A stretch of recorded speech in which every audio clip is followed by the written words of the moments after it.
So ayan mga kabayan, good morning, and andito tayo ngayon no, sa may loob ng Davao International Airport mga kabayan, na kung saan meron tayong nakitang mga kapulisan no, mula kahapon. At kaya ngayon nag-a-update tayo kasi ang bali-balita mga kabayan no, nagpapahiwatig po na huhulihin nga itong si Tatay Digong no, dahil dyan sa ICC mga kabayan. Pero ang sabi po nitong mga nakakalap nating balita ano daw, same mix lang daw yung yung nangyaring pulis dito. Pero nakakabahala po at talagang mapapaisip ka, bakit may ganoong mga CMIX o simulation exercises, at tinabagay bakit natataon pa sa panahong ito na pwede mong i-connect no doon mismo sa sinabi ni PCO Secretary or Undersecretary na si J. Ruiz at saka si Claire Castro patungkol diyan no sa ICC, na kung saan anytime daw ay pwede daw maaresto itong si Tatay Digong. Kaya mga bayan talagang ang Davao City po at ang buong mga mamayang Davaoenyo ay talagang nababahala po dito sa nangyayari ngayon no sa Davao City, na kung saan ito po ay nakakabahala no. Ito po ay nakaambang panganib sa pagdating ni Tatay Digong dito mismo no sa Davao International Airport mga kababayan. Kaya nandito tayo no para mag-update at ipakita sa inyo no na ready po tayo at nakaantabay po tayo sa posibleng magaganap dito mga kababayan no sa may Davao City. At talagang inaabangan natin no itong pagdating. Time check tayo mga alas 10 po no, 10:20 in the morning po mga bayan, at ipapakita lang natin dito kung mayroon pa ba talagang presensya ng mga kahina-hinalang kapulisan, yung maghihinala ka na mayroon sa mga battle gear no mga bayan. Kaya dito tayo para tawag diyan monitor natin mga bayan mga kaganapan dito, kasi hindi po ordinaryo yan no yung magkaroon ng para bang batalyon daw, at ang balita ay 7,000 daw kapulisan ang posibleng no ipapa-deploy dito para arestuhin itong si Tatay Digong. Isipin niyo mga bayan ayan no, hindi po tayo mapapaisip ng masama kung hindi nagtugma itong sinabi ng PCO na anytime may warrant of arrest na si Tatay Digong. Tapos ngayon may drama sa Davao, may makikita na nagkaroon ng simulation practice. Ang tanong lang natin mga bayan, ito bang practice na to o exercise o paghahanda ano ba yan siya, tawag niyan, naaayon ba? Kasi bakit nagkataon no? Nagkataon siya dito ngayon sa nangyayari sa bansa natin o sa Pilipinas no, itong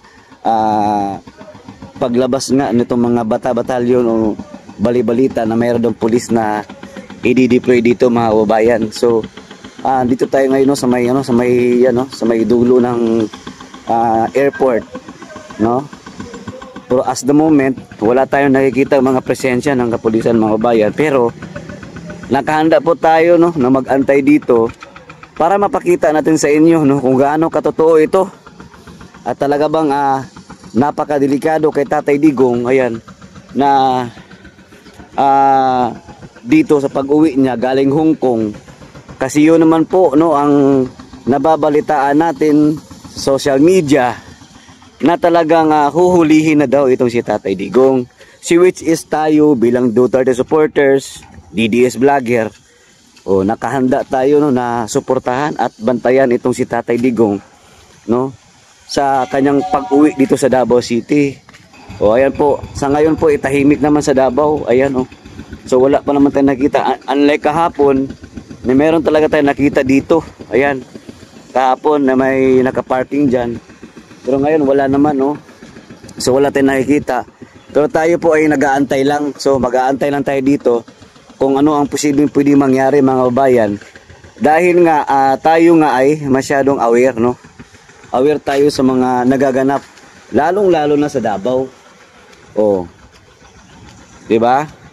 Kaya tayo lang po ay medyo curious dahil sa balitang 'yan, no? At hindi po natin palalampasin 'yan. Kasi po tayo kahit saan man tayo mapunta, no, talagang solid Duterte tayo mga kabayan. So ngayon tahimik pa dito. So wala tayong nakita mga pulis, no, mga visibility dito muna mga kabayan, pero mag-aantabay tayo dito hanggang mamaya, no mga kabayan, para mapakita ko sa inyo na ito po ang sitwasyon ngayon, updates dito sa yung issue na nakita natin kahapon na ang daming mga pulis na naka-battle gear, no.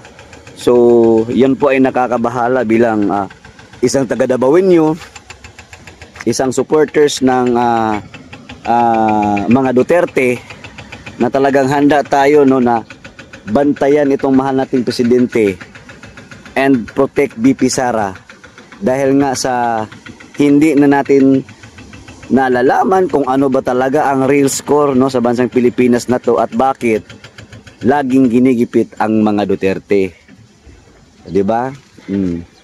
So ito po ang ano natin dito ngayon. So mamaya, hanggang mamaya pa po tayo dito, mag-aabang tayo na hanggang sa may update.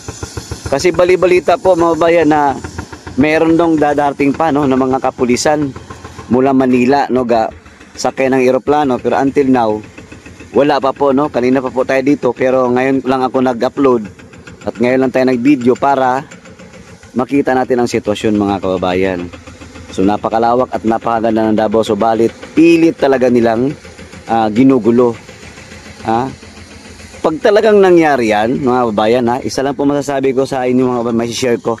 Pag talagang pinilit nila na hulihin nitong ICC sa Pilipinas, kaya nga ang sabi nila, suportado at wala daw magagawa itong gobyerno na to. Lalong-lalo na pag pumasok yung Interpol. Diba? So dito natin malalaman ngayon kung pag talagang ginawa nila yan, huhulihin si Tatay Digong. Nako, gulo po itong Davao City mga kabayan. Hindi po maaayos ang bansang Pilipinas pag talagang ginulo nila ang mga Duterte o si Tatay Digong.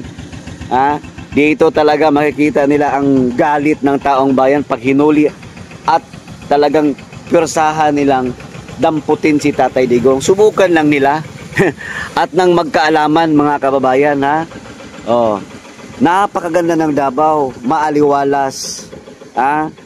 Nandito na po ang, alam mo, yung Marangyang, hindi naman perpekto pero maginhawang pamumuhay, maginhawang syudad, gobyerno, nakakapagbigay ng tulong sa iba't ibang munisipalidad, syudad o city sa ating bansang Pilipinas. Itong Davao City, ganito po ka isa po ang Davao sa pinakamaswerteng na, no, yung naabundahan. Nabundahan tayo ng blessings na kung saan talagang iginapang yan at talagang, no, binigay ni Tatay Digong ang best niya para ang Davao City ay magbukhang Davao City mga kababayan. Okay, dito tayo. Ayan yung nakikita nyo yan kay pastor na yan, no? Kingdom of Jesus Christ.